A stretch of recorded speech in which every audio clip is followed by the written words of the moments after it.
The morning sun cast long shadows across the ancient cobblestones of Stirling as Catherine adjusted her navy blue coat one final time.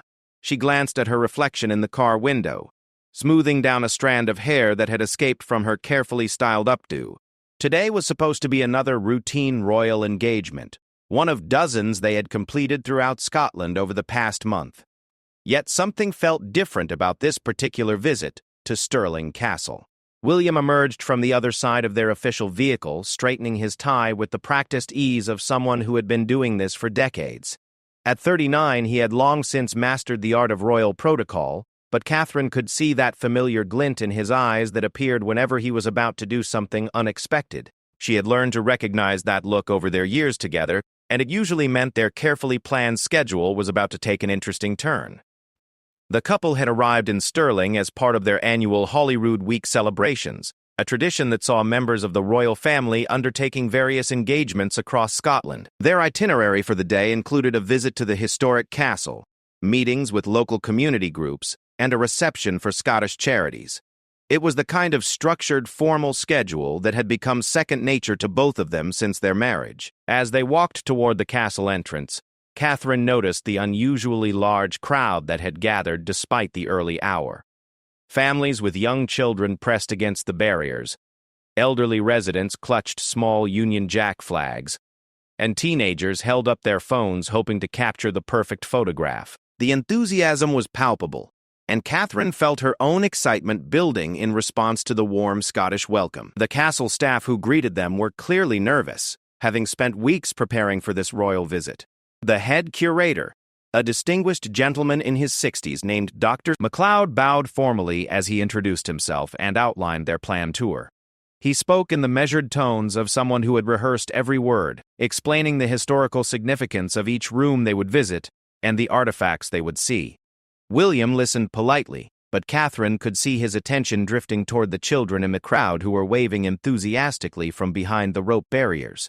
A little girl with bright red pigtails caught his eye, and he gave her a subtle wink that made her giggle with delight. It was these small, human moments that Catherine loved most about their public appearances, when the formal facade could slip away to reveal the genuine warmth beneath. As they began their tour of the castle, Dr. MacLeod led them through the great hall, his voice echoing off the ancient stone walls as he recounted tales of Scottish kings and battles fought centuries ago. Catherine found herself genuinely fascinated by the history, asking thoughtful questions about the tapestries that adorned the walls and the significance of the various coats of arms displayed throughout the room. The media contingent that followed them maintained a respectful distance, their cameras clicking away as the royal couple examined various historical artifacts. The official photographer, a seasoned professional who had covered hundreds of royal engagements, positioned himself strategically to capture the perfect shots, while remaining unobtrusive to the proceedings. However, as they moved into the castle's famous portrait gallery, something shifted in the atmosphere. The formal tour had been proceeding exactly according to plan, but William seemed to be growing restless with the rigid structure of their visit. He began asking more spontaneous questions, deviating slightly from the predetermined route, and Catherine recognized the signs that her husband was about to abandon protocol in favor of something more authentic. The moment came when they reached the castle's ancient armory, where suits of medieval armor stood in silent testimony to Scotland's turbulent past. Dr. MacLeod was in the middle of explaining the craftsmanship of a particularly elaborate piece when William's attention was drawn to something else entirely. In the corner of the room stood a collection of historical weapons, including several ornate swords that had belonged to Scottish nobility. Catherine watched with growing amusement as William's eyes fixed on one particular sword, its blade gleaming despite its considerable age. She could practically see the wheels turning in his mind, and she knew instinctively what he was thinking. The same man who had proposed to her in a secluded hut in Kenya, who had surprised her with impromptu helicopter rides over the English countryside, was clearly cooking up another spontaneous moment. The security detail, consisting of several plainclothes officers positioned discreetly around the room, began to shift nervously as they sensed something was about to happen. They had been briefed extensively on the planned itinerary and were prepared for various contingencies, but William's unpredictable nature always kept them on their toes. Dr. MacLeod, completely oblivious to the undercurrent of anticipation building in the room, continued his scholarly discourse on medieval weaponry and its role in Scottish history. The elderly curator was clearly passionate about his subject, his eyes lighting up as he described the techniques used by ancient craftsmen to forge these magnificent pieces. Catherine positioned herself where she could observe both William and the growing crowd of onlookers who had been permitted to watch the tour from a designated viewing area. Children pressed their faces against the windows, adults craned their necks for a better view, and everyone seemed to sense that something memorable was about to unfold. The photographers, meanwhile, had noticed the subtle change in body language and began adjusting their positions to capture whatever might happen next. Years of experience covering royal events had taught them to recognize the moments when carefully scripted visits transformed into something genuinely newsworthy. As the minutes ticked by, the anticipation in the room became almost tangible. Catherine found herself caught between amusement at her husband's obvious plans and mild concern about how their hosts might react to a departure from the official program. Yet she also knew that these unscripted moments were often what people remembered most about their visits, the times when the human side of royalty shone through the ceremonial pomp. The stage was set for what would become one of the most talked-about moments of their entire Scottish tour, though none of the assembled guests could have predicted exactly how the next few minutes would unfold. The moment Dr. MacLeod paused to catch his breath, William seized his opportunity. With a mischievous grin that Catherine knew all too well, he stepped closer to the display case containing the medieval swords and turned to address the curator with feigned seriousness. "Dr. MacLeod," William began, his voice carrying just loud enough for the nearby crowd to hear. "I've always wondered about the weight and balance of these weapons. Would it be possible to actually handle one of them?" He glanced nervously at the security personnel, then at the collection of priceless artifacts under his care, and finally back at the future King of England, who was looking at him with an expression of genuine curiosity mixed with barely contained excitement. Catherine bit her lip to suppress a laugh, knowing exactly where this was heading. She had seen that particular gleam in William's eyes countless times before, usually right before he did something that would have their private secretary reaching for his blood pressure medication. The formal royal visit was about to take a decidedly informal turn. "Well, Your Royal Highness," Dr. MacLeod stammered, clearly torn between his desire to accommodate his distinguished guests and his responsibility to protect the historical artifacts. "These pieces are quite valuable and rather delicate." "Oh, come now," William interrupted with a charming smile that had disarmed countless diplomats and dignitaries over the years. "Surely one quick demonstration wouldn't hurt. I promise to be very careful." The crowd of onlookers had grown larger, drawn by the commotion and sensing that something entertaining was about to unfold. Children pressed closer to the viewing barriers, their parents lifting them up for a better view, while the photographers repositioned themselves with the practiced efficiency of professionals who knew a good story when they saw one developing. Dr. MacLeod found himself in an impossible position. Refusing a direct request from the future king seemed unthinkable, yet allowing valuable historical artifacts to be handled outside of controlled laboratory conditions went against every instinct he had developed during his decades as a curator. He looked around desperately for guidance, but the castle staff simply stared back at him, with expressions ranging from excitement to barely concealed panic. Catherine decided to intervene before the poor man had a nervous breakdown. Stepping forward with the grace that had made her one of the most beloved members of the royal family, she placed a gentle hand on her husband's arm. "Perhaps," she suggested diplomatically, "there might be a replica sword that would be more appropriate for a demonstration?" Dr. MacLeod's face brightened with relief at this potential solution. "Actually, yes," he exclaimed, suddenly animated. "We do have several reproduction pieces that were made for educational purposes. They're historically accurate, but not priceless artifacts."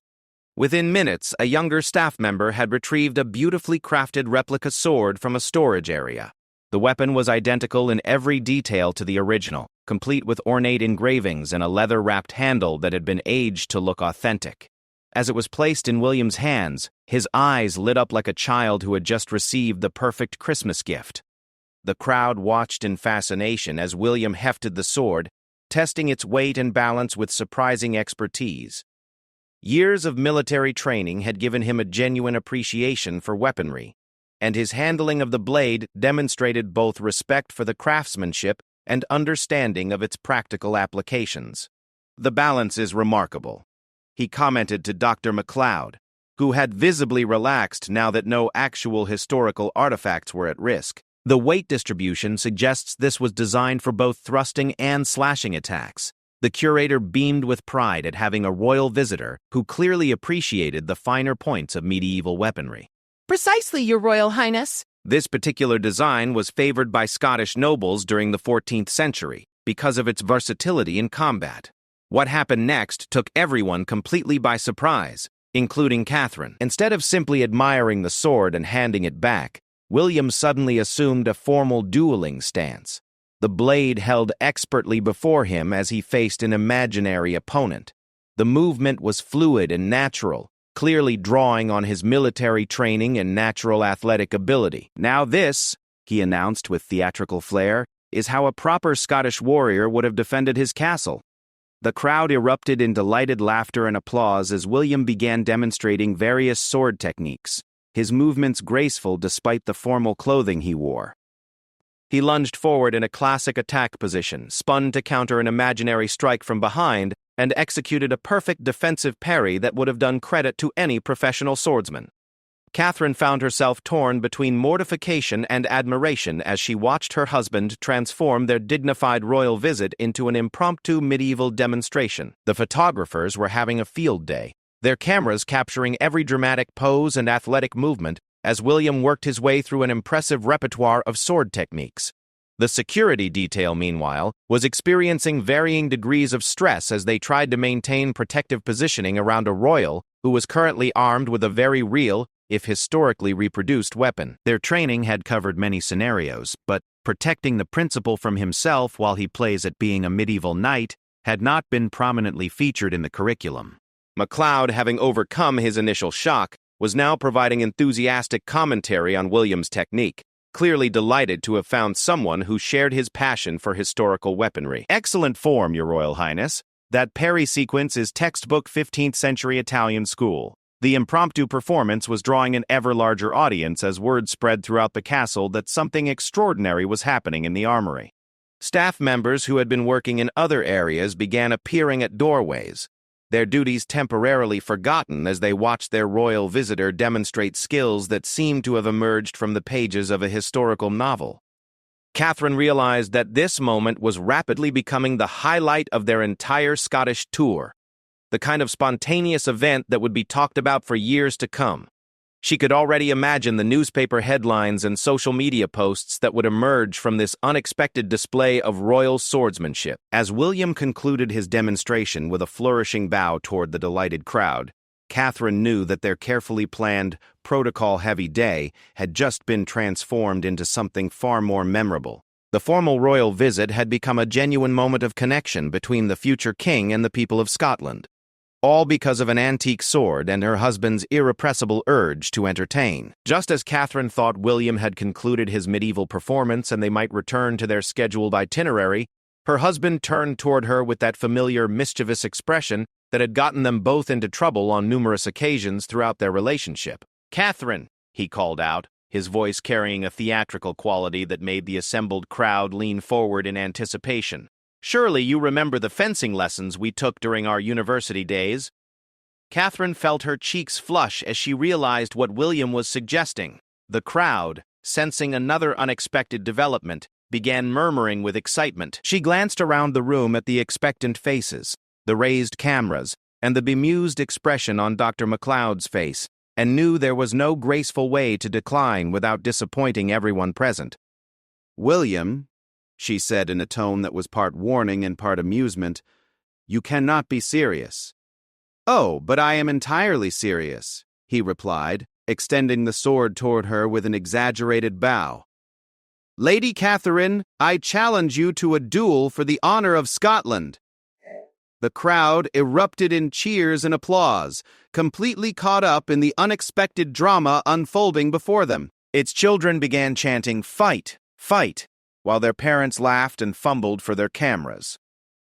The photographers were beside themselves with joy, knowing they were witnessing the kind of candid royal moment that would dominate front pages around the world. Dr. Generatio.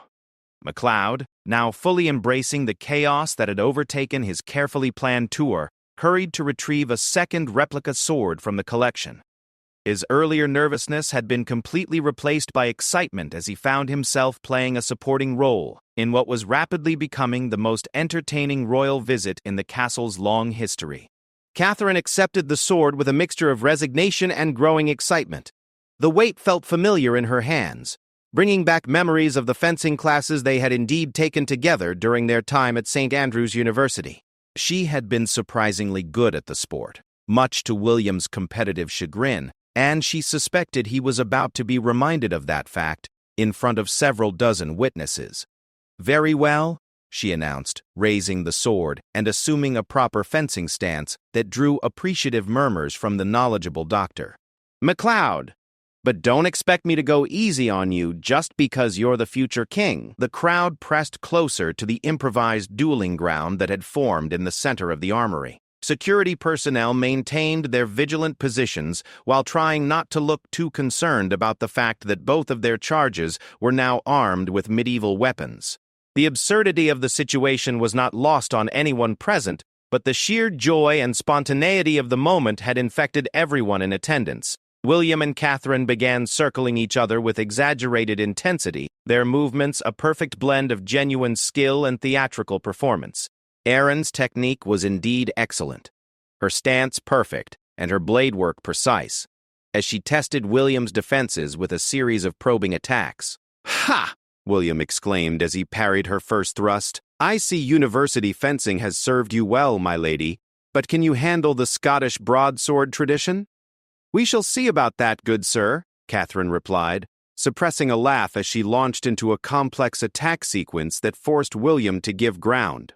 The crowd gasped and cheered as the two engaged in their mock battle, their movements becoming more elaborate and entertaining with each exchange. MacLeod provided running commentary like a medieval sports announcer, his scholarly knowledge of historical swordplay lending authenticity to the performance. Magnificent footwork from Her Royal Highness. Note the classical positioning of the blade. The duel continued for several minutes, with both participants throwing themselves into their roles with obvious enjoyment.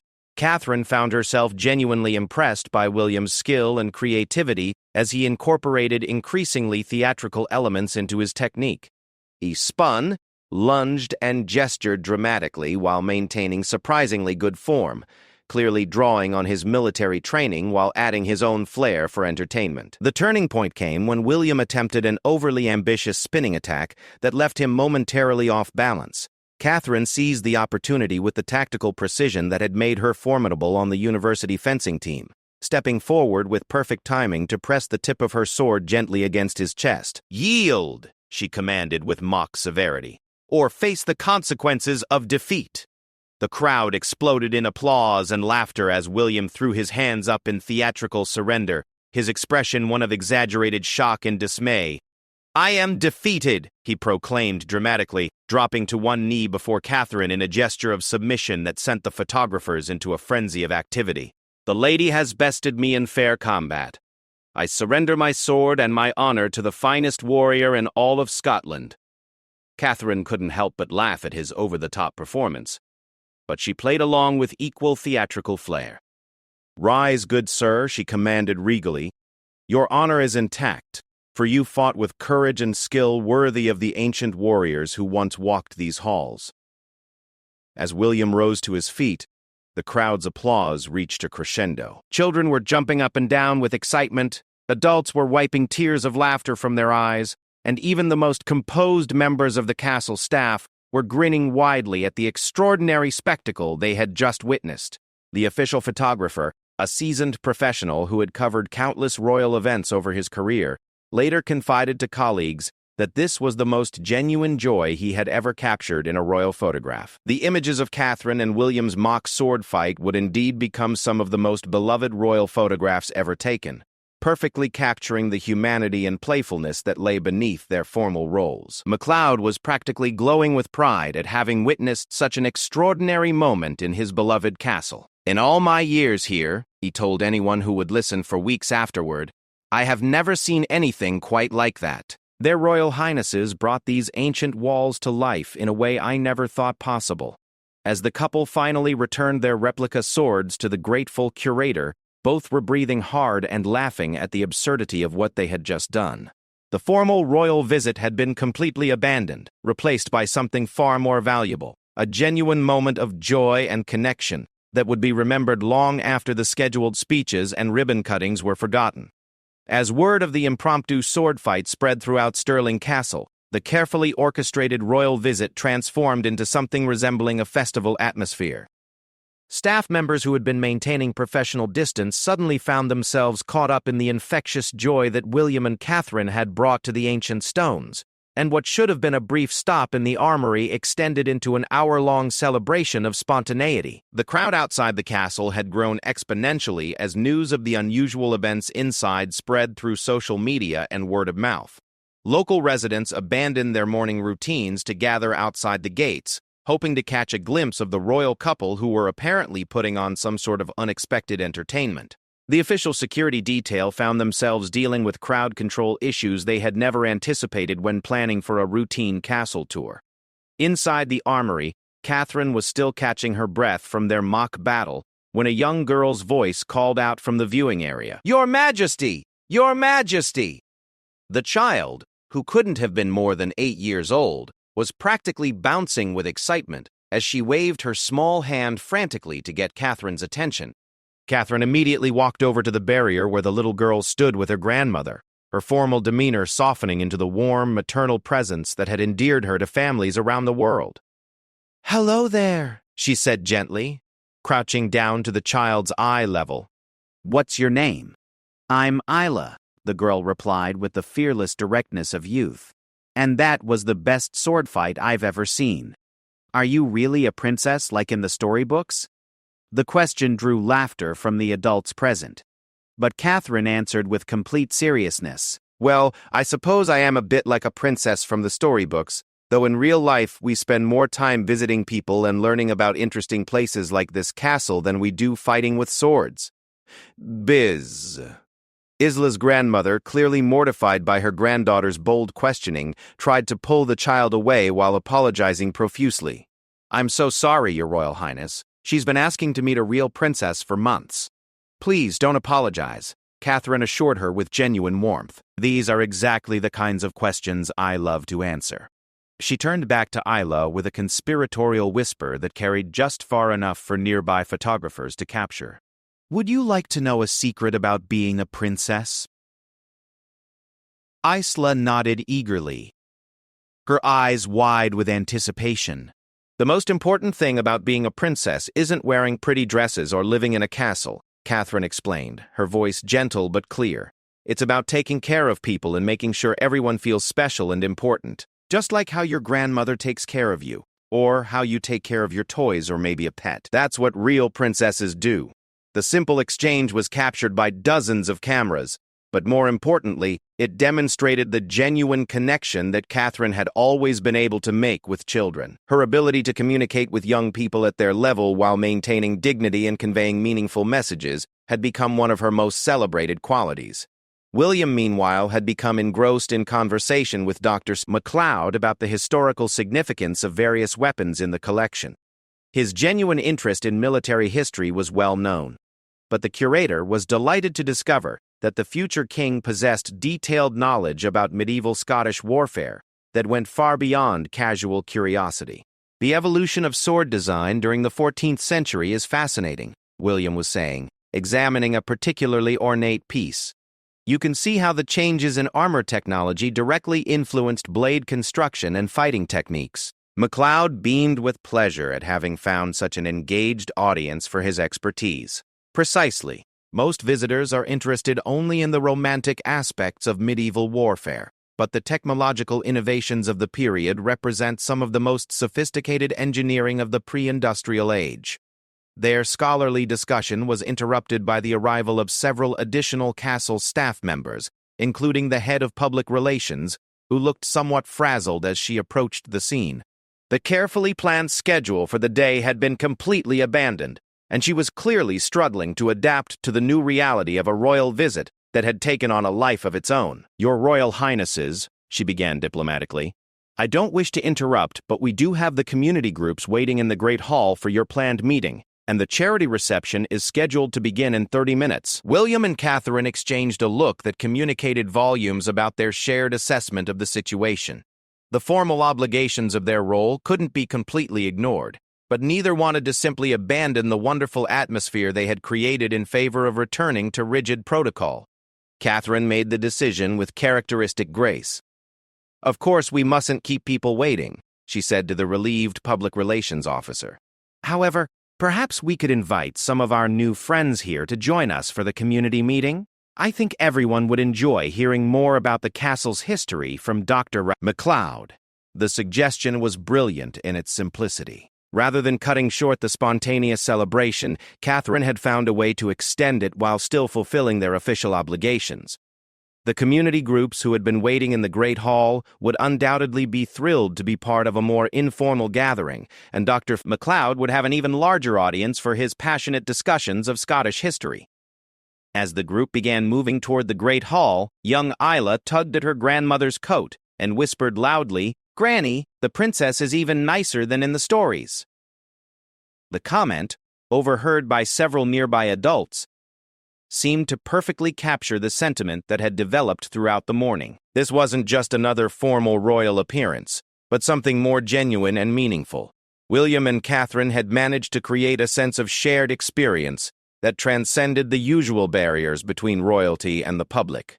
The photographers following the group documented every moment of the transition from the armory to the Great Hall, but their images told a story that went beyond mere celebrity coverage. These were pictures of genuine human connection, of formality giving way to authenticity, and of two people who had learned to balance their official roles with their natural inclinations toward warmth and spontaneity. As they entered the Great Hall where the community groups had been patiently waiting, the royal couple brought with them an energy and enthusiasm that immediately transformed the atmosphere. The scheduled meetings and formal presentations that had been planned suddenly seemed far less important than the organic conversations and connections that were continuing to develop throughout their extended visit to Stirling Castle. The Great Hall of Stirling Castle had hosted countless formal gatherings throughout its centuries of existence, but none quite like the impromptu celebration that unfolded that morning as William and Catherine arrived with their enthusiastic entourage from the armory. The community groups who had been waiting for their scheduled audience with the royal couple found themselves part of something far more extraordinary than the typical formal presentations they had prepared. Dr. MacLeod, still glowing with excitement from the morning's events, had been convinced to bring several of the replica weapons to demonstrate proper medieval combat techniques to the larger gathering. His scholarly reserve had completely melted away, replaced by an infectious enthusiasm that had everyone leaning forward to hear his explanations of historical fighting methods. "Now, you must understand," he explained to the fascinated audience while holding up an ornate replica dagger. "These weapons were not merely tools of war, but symbols of social status and craftsmanship that represented centuries of technological innovation." William, who had positioned himself among the community representatives rather than at the front of the hall as protocol would normally dictate, raised his hand like an eager student. "Dr. MacLeod, could you explain how the social aspects of weapon ownership influenced the development of dueling codes?" The question sparked an animated discussion that drew in representatives from local historical societies, school groups, and charitable organizations who had originally come prepared to make formal presentations about their work. Instead, they found themselves engaged in a wide-ranging conversation about Scottish history, medieval culture, and the ways in which ancient traditions continued to influence modern Scottish identity. Catherine, meanwhile, had gravitated toward a group of children from a local primary school who had been studying castle life as part of their history curriculum. Their teacher, Mrs. Henderson, had prepared a careful presentation about their project, but Catherine was more interested in hearing directly from the students about what they had learned and what questions they still had. "We've been learning about what it was like to live in a castle," explained 10-year-old Jamie, his initial nervousness fading as Catherine encouraged him to share his knowledge. "Did you know that most people who lived in castles never got to sleep in those big fancy beds? They had to sleep on the floor with just animal skins for blankets." "That's absolutely right," Catherine confirmed, settling herself cross-legged on the floor among the children. a gesture that would have horrified protocol officers but delighted everyone present. Castle life was quite different from what we see in movies, wasn't it? What else did you discover in your research?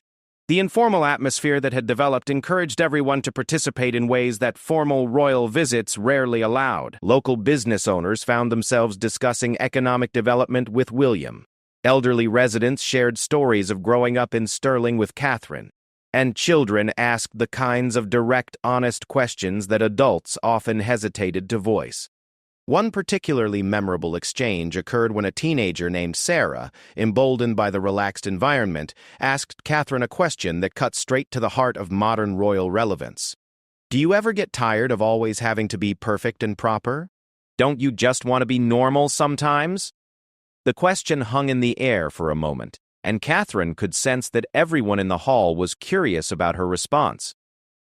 Rather than deflecting with a diplomatic non-answer, she decided to offer genuine insight into the reality of her position. You know, Sarah, there are definitely times when I miss being able to do simple things without thinking about how they might be photographed or interpreted, Catherine admitted with refreshing honesty.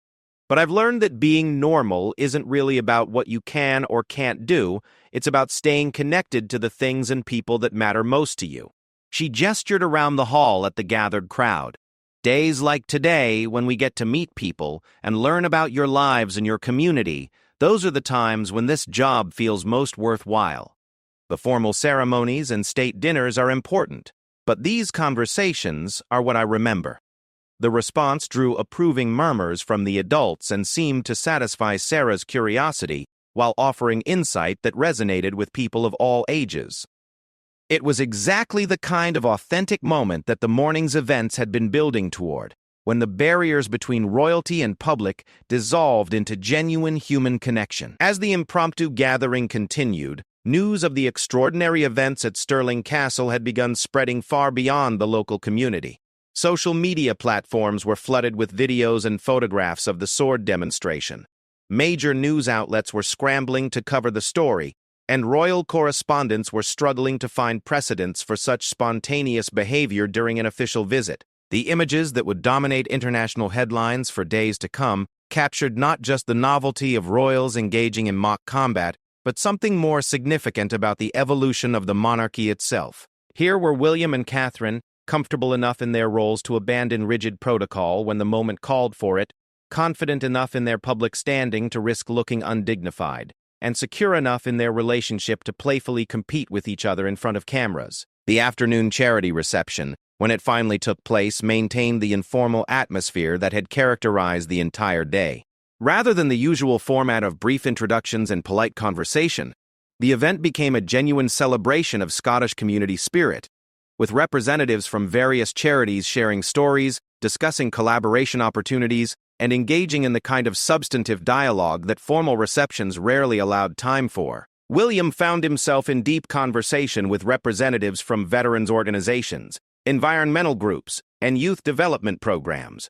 His genuine interest in their work evident in the detailed questions he asked and the practical suggestions he offered. Catherine spent considerable time with representatives from children's charities and mental health organizations, her expertise and passion for these causes shining through in every interaction. As the day finally drew to a close and William and Catherine prepared to depart Stirling Castle, the impact of their visit had already extended far beyond anything the original planners could have imagined. Dr. MacLeod would find himself inundated with requests for interviews about the royal sword fight. The children from the local school would return to class with stories that would be retold for years to come, and the entire community would share a collective memory of the day the future king and queen abandoned protocol in favor of pure, joyful humanity. The final image that photographers captured showed William and Catherine walking hand in hand toward their waiting car, both laughing at some private joke. Their formal composure completely relaxed after a day that had reminded everyone present why the monarchy continued to matter to people's lives. They had arrived as symbols of tradition and authority, but they departed as real people who had shared genuine moments of joy with their future subjects.